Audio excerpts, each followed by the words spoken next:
Okay, so today let's talk about mobile printers and scanners.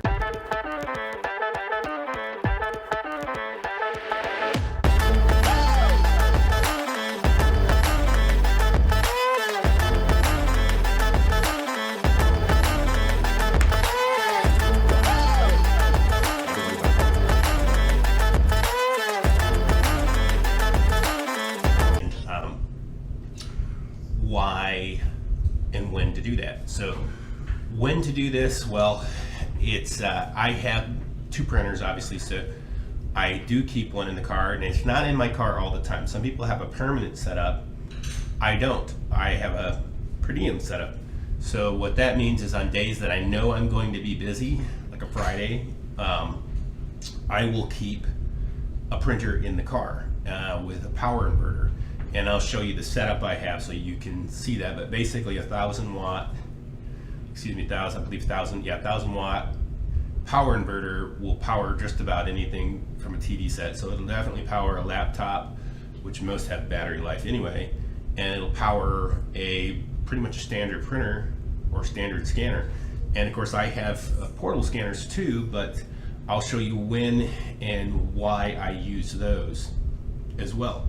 So if in your business you are noticing that you're running a widespread, say kind of across county on one appointment to another, and in that time there would be opportunities where you would take an appointment if you had the ability to print the paper. If you see this coming up multiple times in a week, then it's probably time to seriously consider having that mobile printing capability.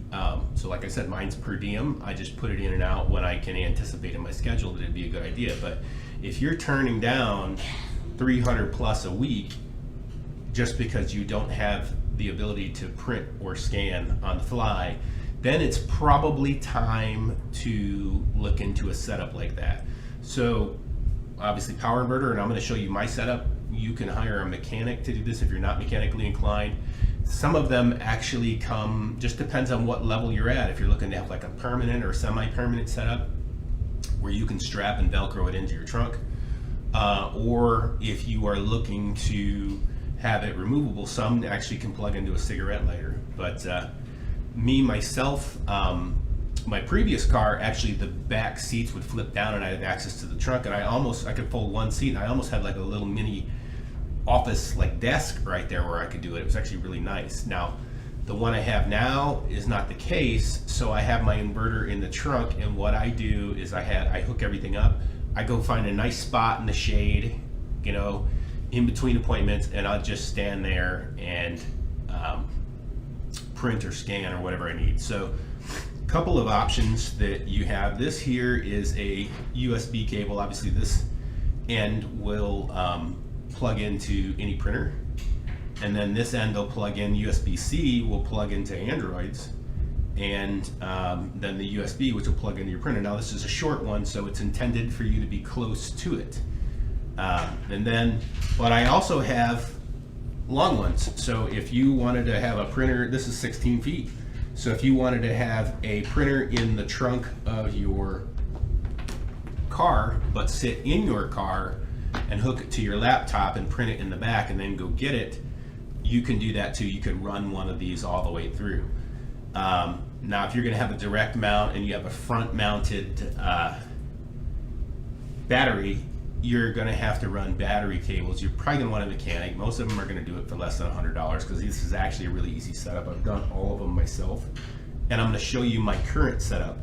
Now why am I showing you cables? You say, hey, there's wireless printers. Well, my experience has been that if you are trying to hook both your printer and your computer up to your mobile Wi-Fi or your hotspot, it's not very efficient. They become incredibly slow. In fact, even how I was showing you, you could hook your phone up. I find that even just hooking the phone up to the print, it's just very inefficient. It's just way easier just to directly hook a laptop up and directly scan. Also, if you're going to be doing page splitting on the fly, because you're probably not putting a dual tray printer in the trunk of your car, you're probably putting just a small printer in, then you're definitely going to want to use the laptop because you can access an Adobe page splitter.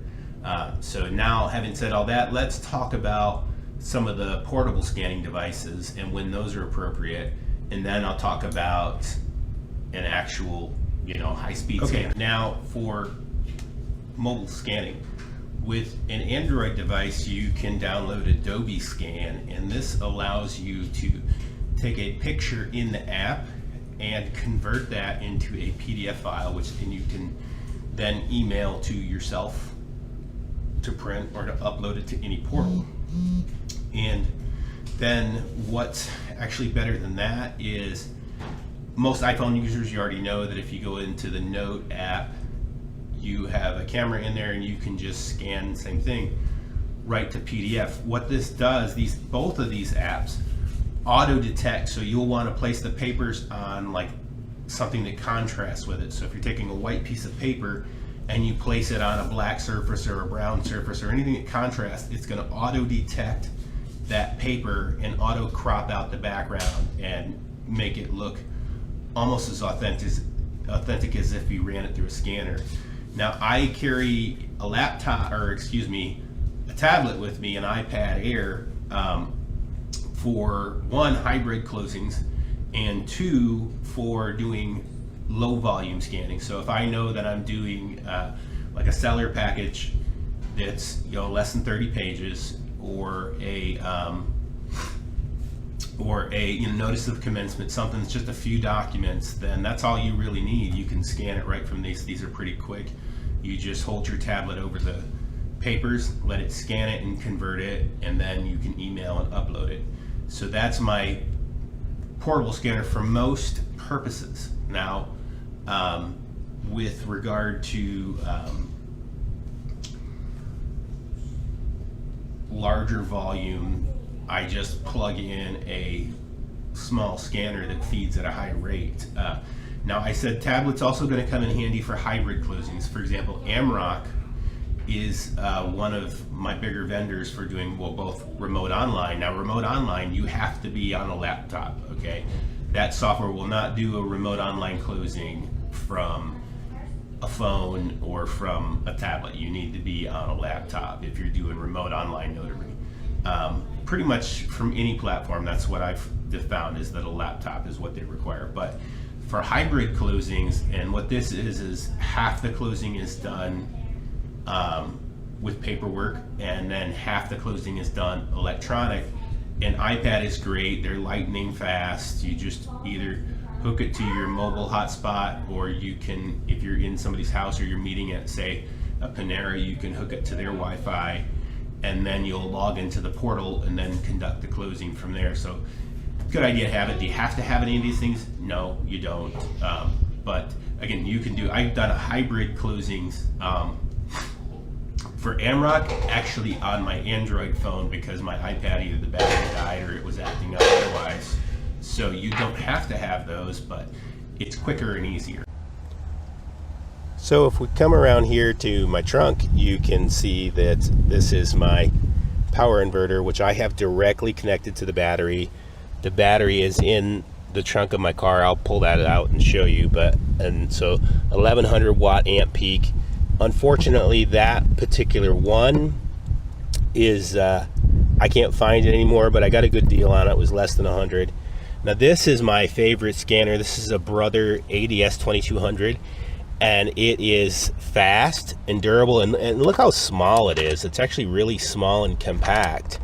But this thing, you can set the DPI settings on it. So if you set the DPI, and it does black and white or color, and it scans both sides automatically, which is pretty handy. Even though we usually don't do any front to back stuff, you have that option available. But if you're setting your DPI to like 200 black and white, this thing it'll scan in 200 pages in a couple of minutes and turn them right to PDF for you. So pretty good. Again, ADS 2200 Brother. Great scanner, really fast, really small and compact. I use it for office and car. And then of course my power inverter, you can see, has two spots here that you can plug into, as well as a USB, and then your on-off switch. It even has mounts. At one of the cars, I actually mounted it like right into the, like the liner or the firewall or whatever. But I basically have hooked this up. These on this particular car, these pop out with a flat blade, but I'll show you. I did this setup myself, and just use a 10mm socket hooked right up to the positive and then right up to the negative. And again, on this particular car, it works out good that the battery's in the rear, and if you had one that was somewhere else, you'd have to negotiate that. Or if you just wanted one that plugged into, like, one of those lighter type sockets, that's an option. If you have 1,000 watts or more, you can power a printer, scanner, laptop. All that stuff will be no issue for you at all. These things can power up quite a bit of electronics. And then, of course, as you see, I have a full-size spare tire. Now, this car does come with spare tires, but I've learned that I'm not going to let that kind of thing slow me down. This is just me being extreme. If I get a flat tire, I'm still not going to be late for an appointment. I'm going to pull over, put on a full size, and go. I don't even use the standard jack that come with the BMW. I have one that is even more efficient than that, just because I'm all about expediency and, not losing any jobs, not being late, just trying to keep it professional. So there you have it. That's how you would set up some mobile stuff and be able to rock out some extra business, especially if you find you're turning away business. Okay.